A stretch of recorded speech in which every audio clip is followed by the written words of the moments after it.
Hello, everyone. It is Chili. I am back for an Axiom Muna in Roots of Corruption faction focus. This article was released on the 14th of March, and because it was the weekend, I had family time, so I could not get to it. But I do want to give us a chance to go through what they have got in store for us, or at least what we have been advised happens on with these two factions in Roots of Corruption. So let's start here. After exploring the heroism of the Bravos and the discipline of the Orders, we conclude our faction-focused series with an alliance of instinct and engineering, Muna and Axiom.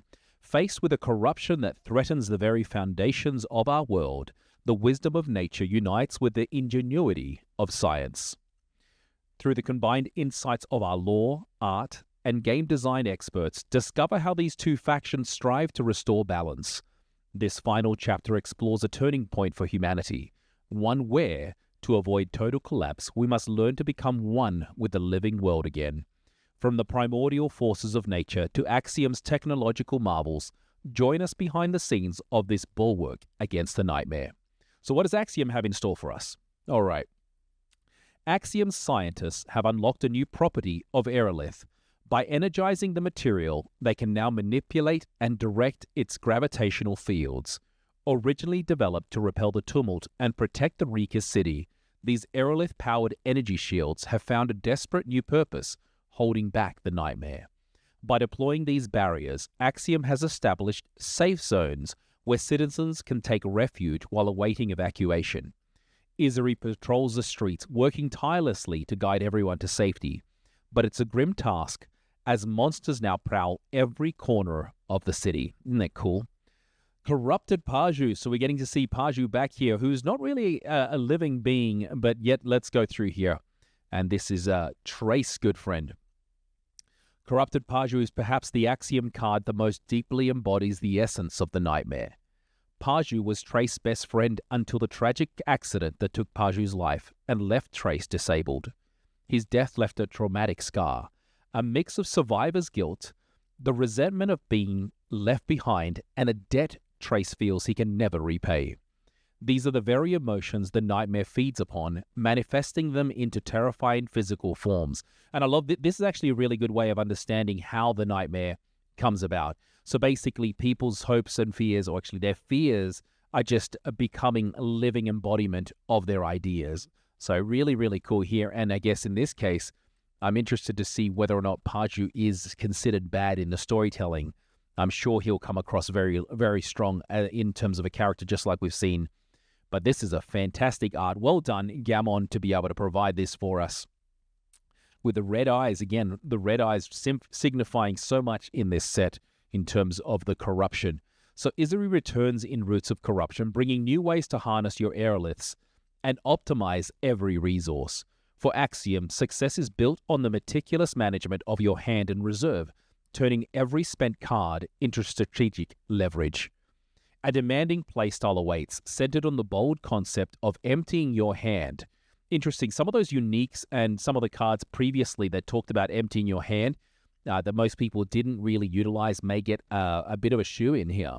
You will intentionally operate in a vulnerable state with few immediate options, and a reserve exposed to sabotage. Yet this tension is by design. Embracing the void of an empty hand unlocks massive rewards later in the game. Cards like Sneaky Salamander help you rapidly thin your hand, while Inari's Spirit of Industry fully rewards your efforts once your resources are spent. With Izuri, Axiom offers a precise and high-stakes experience where every card counts, and mastery of tempo is the key to victory. So the Sneaky Salamander here is a 1/1/1/2/0, and you may put a card from your hand in reserve. So this is helping you do this. I actually think Axiom, oh my goodness, I forgot his name right now. I'm going to go up to the top because I cannot forget his name. Trace. My goodness, how do I forget Trace's name here? Trace is absolutely going to use this card. Putting a card from your hand in reserve, absolutely fabulous there. In being able to get some things. Now, the Inari, Spirit of Industry, really great-looking card there. So 4/3 for 4/3/4. When you pass, if your hand is empty, draw a card, otherwise resupply. So even if you don't use it for the card draw, the resupply is going to be great. So not just versatile for It's not just good for Izuri. Like, it really will be good for a lot of the heroes that use so much from their reserve. But it's whether or not you want to use a rare slot for either of these. The question. The 1/1 Sneaky Salamander may, though. And Inari now is a robot, not just a deity. It's a robot deity. Interesting. Axiom scientists may seem outmatched by the Nightmare's rapid advance, but they refuse to give up. For every problem, there is a technological solution. While the corruption cannot be stopped entirely, force fields can still shield buildings and citizens. By refining vast quantities of aerolith, the powerful mineral introduced in Skybound Odyssey. Well, at least as a token, I guess, because it's been around for a while. Axiom is securing safe zones to buy the Order's time to rescue trapped survivors. The desperation is so great that Pebble even harvests the precious metal from his own body, as seen in a pebble in the pond, and we can see that card right there. With its distinct garnet hue, aerolith stands out immediately from the golden sap and blue Kellon typically associated with the faction. This visual distinction ensures that every card creating or utilizing a shield is instantly recognizable. Our art team worked meticulously to maintain this consistency, drawing inspiration from Tara Susak's early concepts for cards like Emergency Burst and Master Lapidary. And I'm assuming this is beautiful, like these three cards. This time we're only getting three. I think they normally give us a little bit more in terms of the cards that are available. We can see here Izuri in the middle section. You've got Pebble on the left. I have no idea who this character could be on the right-hand side. It almost looks like who's the mad scientist in Sonic? A little bit like him. Anyway, so let's see what happens as we go on. And you can see here some of the original or the original concept art for how this would go in this set. And I think beautiful. Once again, love taking us through that behind the curtains yet again to see what we've got here in terms of creating the force fields. What about the Muna? Humanity must face its ultimate enemy, itself. Oh, this is pretty cool. Its ultimate enemy itself. And I think looking at what we're doing to the world today, I think it's very close to reality. The nightmare springs from the darkness lurking within the human heart. Yet, we are not alone in this struggle. Kaori has been tasked with seeking out other sentient life forms, both within Reka and across the floating archipelagos, to come in our aid. In his search, he finds an unexpected ally. If it is true that man is a wolf to a man, then why not call upon the wolf itself? Interesting. In a set dedicated to the nightmare, the image of the wolf felt like the perfect reflection of this ambivalence. Within the human imagination, the wolf has long been the archetypal adversary, the villain of the Three Little Pigs or Little Red Riding Hood. Reclaiming its avatar is deeply symbolic, for the wolf is not inherently a monster. It was humanity that cast it as the embodiment of danger. History also shows us a benevolent side. Rakshta, the mother wolf from the Jungle Book, is the perfect illustration. Oh, that's cool. So we must have Mowgli. Mowgli is in there as well. There you can see little Mowgli. It is she and her pack who adopt Mowgli, ensuring the man cub survives against all odds. So Jeffrey Jonathan, really good job with this art. And I did not give credit above, so let's have a look. Jean-Baptiste, Koa Viet, and Zero Wen, beautiful work on what you are presenting to us in this upcoming set. So Kaori is back, and this time the forest roars alongside him.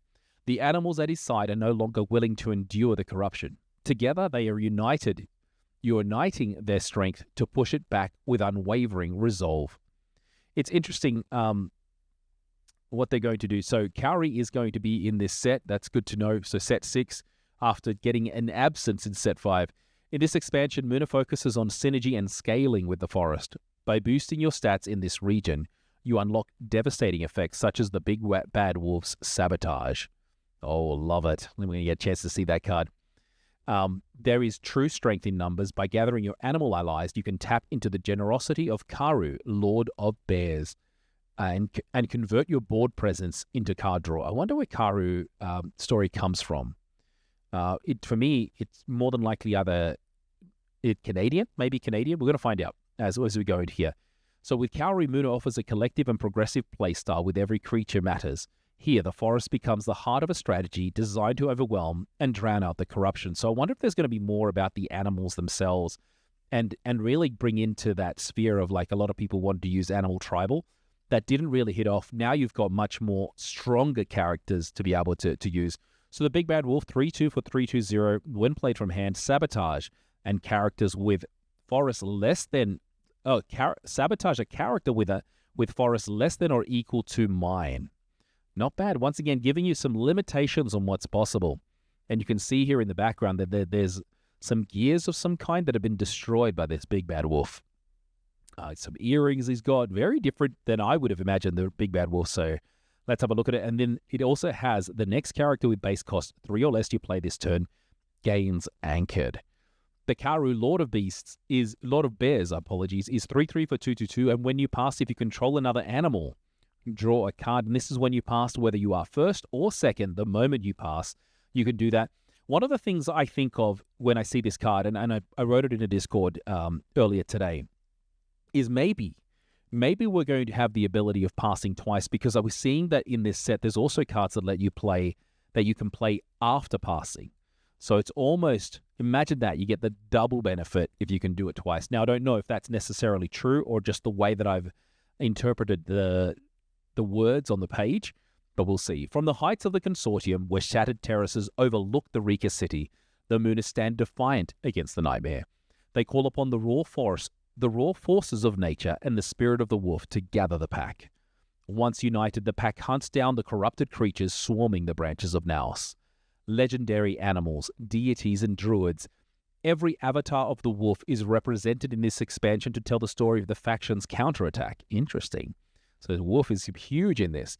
To capture this vision, we drew deep inspiration from films like Princess Mononoke. Congratulations, fantastic movie. And Wolfwalkers. I don't think I've seen Wolfwalkers. Cinematic works where the animal kingdom, and wolves in particular, resist extinction and human-driven imbalance with fierce resolve. Since the breach in Altered was opened by the greed of the Rekas, this imagery felt like a perfect fit. This apocalyptic setting reveals an unexpected side of the Muna, who are usually seen as affable and peaceful. Here, the art team wanted to showcase a fierce, determined nature fighting for its very survival. The Big Bad Wolf, more terrifying than the nightmare itself, is the ultimate ambassador of this shift. While designing a wolf can be just as complex as a human character, creating a diverse range of wolves for a single faction was a rewarding challenge. We played with build, color, and folklore to bring contrast to the pack, drawing from legendary tales like the Beast of Gavaudan, whose fantastical yet haunting description provides endless inspiration. I have not read that book. I will need to read it. The Beast of Gavaudan. And Fahmi Fauzi, Justice Wong, and Victor Canton really showing us what's there. I love how he's about to swallow up one of the sheep here. So very, very fun. I love it. Really, really cool. Very different depictions. Some of them more into the werewolf mode, and others, if you look at on the left one, is really look at more that protector role. And there you go. That does take us to the end of the article. I'm excited. I hope you are. But before we finish up for today, let's have a look where we are on the roots of corruption. So looking at it here, 378,000 euro already created for here. Now that is, we got 3 days left. Last Kickstarter, we got 900,000. So we are a fair bit off. But the difference I think finding from then to now is I think there is a number of people that are waiting to hear what we're going to get from the stores. Now, I know that today's the last day, being the 16th of March, that the stores have to put in their orders. And then in the next day or two, so we won't get much time to actually do much after that. In the next day or two, we're going to get the release of the numbers so we can see what the stores have purchased. Remember, last time there was 1.4 million euro that was actually purchased by the stores. I'm hoping we get close to that. I do understand if we don't because of the issues we've had with production, the issues we've had with multiple delays that have maybe soured some people's relationship. My hope is that we still get close to that 2 million euro that we're looking for so that the game can continue. I think the game should continue. And then once that announcement is made, then the community will get behind it and pump this number up. Now, the way we're tracking right now, more than likely looking at about 500 to 600,000. But if we're able to get close to the 800,000, I think it's going to be fantastic from this side. Once again, remember, a lot of the stretch goals that we've been given are only going to be available some things are only available on the Game Found. Some things are available to all. And we'll go through that very quickly just before we finish up. And if we're looking here, these are the stretch goals. So the first one is available to everyone. And if you go into the Game Found, you'll see this. So Exalted cards from going 1 in every 20 packs are going to 1 in every 16 booster packs. I love that. That means if you buy 2 boxes, you're more than likely going to get 3 of these Exalted cards. The next thing that they've done is the box topper gets even better. We're getting a unique card added to every box topper. So every time you buy a Roots of Corruption booster box, not the collector box, as a booster box, you will also be able to receive, on top of the extended art from set 2 and 3, extended alternate. No, it's not alternate. It's just an extended art. You're also going to get 1 additional unique in that pack. The next thing that was for everyone is we're going to have more Evil Eye cards being able to be done and available. They're mostly in the collector boosters, and you have a chance of getting them in as a Game Found topper. So going from 12 to 18, and I would actually just scroll down, and then we have opened up another one that went from 18 to 24. So there's going to be 24 Evil Eye cards that are going to be available in this set, which I think is pretty cool. So they're already the corrupted cards that will just have a different look on them, almost like the chicken scratch with the eyes. Then everyone is also going to get the ability of getting a Shattered Stigma treatment. So if you do open up a pack that is what they call a special booster, once again, that's, I believe, 5 rares, 5 uniques, and the rest in other cards, you're now also going to get a chance to guaranteed a Shattered Stigma card available there. And I think that's the only way you can get that card in a collector, outside of a collector booster. I'll find out as we go through. Then the other thing this is where we're looking at 390,000. I believe we're going to make that within the next 24 hours quite easily. And this is for everyone, is we are all going to get golden booster. Basically, everyone's going to get 1 booster pack from Beyond the Gates in your order. It doesn't tell you how much what you have to do to get this. I would assume this is a box topper, so therefore it's 1 per box that you get. But it doesn't say there, or it could be 1 per order. I hope it's 1 per box, so to encourage people to buy a few more. And then if we get to 410,000, the Game Found topper gets even better with a second unique, and that would be great. I love that idea. So therefore, if you get your average of 4 per box, you're now going to get 6 uniques, which would be great to be able to get. And there's still a few more things up for grabs. I know I'm not allowed to share about a number of them. I love that they've actually introduced a few other things, and I just wanted, let me make our way down, because I want to see if we can here. And apologies for those that are watching, seeing this crazy stuff in terms of what are the add-ons. Of course, we've already seen a lot of these. So the accessories that are now live, additional, let's have a look if we can get here. Let's have a look. We can see it here. Right. I want to go down and to see all the additional accessories. What it doesn't show, come on, let's get to it, is the community has voted. The playmat, Roots of Corruption, the key art is available. This is only available on Game Found though. So €23. I suggest you buy one. You cannot get these through the stores if you go to the stores. I put an order in for 2 already myself, and that's because I want to be able to gift one as part of our podcast eventually. We'll wait a little while before we do that. That's my hope. So that is what is now available. And the other thing that's here, if you want to get your uniques, you can get some uniques, 6 of them for €40, and that is Seeds of Unity and Skybound Odyssey. Or if you want to pick a specific faction, it's €50 for that, 6 of them. So it's different to what we had in Seeds of Unity, which was 10. But these are more, I would say the quality of these are much higher. The average has gone up. But at the same time, therefore, the sets that are going to be around post set 7, so they're going to be around for basically 2 years of a cycle at a minimum. All right, and on that, hopefully you guys have had some fun and continue to back it. I am looking forward to the next few days. I am nervous, though. I'm nervous, but also looking forward to seeing how the store pledge comes in, especially from our French community, which has had the game and backed it much more than the rest of the world, as we're a little bit behind on that. But on that, I leave you this, and I bid you adieu.